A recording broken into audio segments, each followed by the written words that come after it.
Where the Red Fern Grows by Wilson Rawls. One morning, I didn't get up to run my trap line. I stayed in bed. What was the use? It was just a waste of time. I heard my older sister ask, "Mama, isn't Billy going to get up for breakfast?" I heard Papa say, "I'll go wake him up." He came to the door and said, "You'd better get up, Billy. Breakfast is ready." Papa took one look at me and saw I had a bad case of the ringtail blues. "What's the matter?" he asked. "Grandpa lied to me, Papa," I said. "I should have known better. Who ever heard of anyone catching a coon with a brace and a bit and a few horseshoe nails?" "I wouldn't say that," Papa said. "I don't think your grandpa deliberately lied to you. Besides, I've heard of coons being caught that way." "Well, I don't think I've done anything wrong. I've done everything exactly as he said, and I haven't caught one yet." How long has it been since you made those traps?" "It's been over a week," I said. "Well, the way I figure, it's about time for you to catch one. Yes, sir, I wouldn't be surprised if you came in with one any day now." After Papa had left the room, I lay thinking of what he said.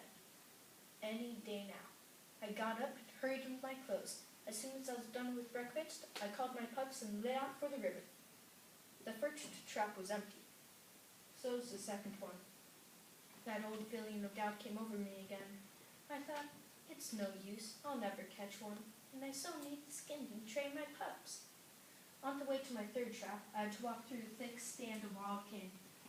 It was tough going, and my pups started whimpering. I stopped and picked them up. "We'll be out of this in a few minutes, and then you'll be all right."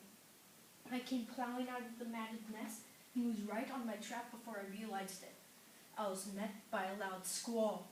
I was so surprised I dropped my pups. There he was, my first coon.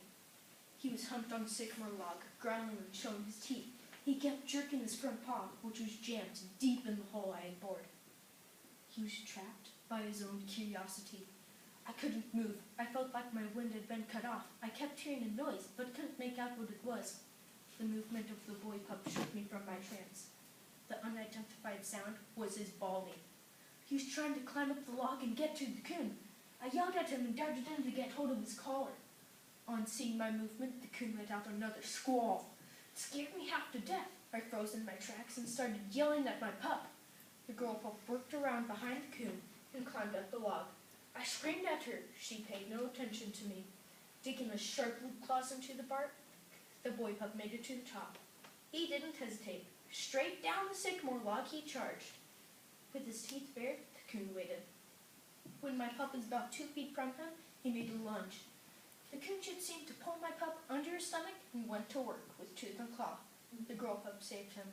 Like a cat in a corn crib, she sneaked in from behind and sank her needle-sharp teeth in the coon's back. It was too much for old Rinny. He turned the boy pup loose, turned around, and slapped her clear off the log. She came running to me, yelping her head off. I grabbed her up in my arms and looked for the boy pup. When the coon had turned him loose, he too had fallen off the log. He was trying to get back to the coon.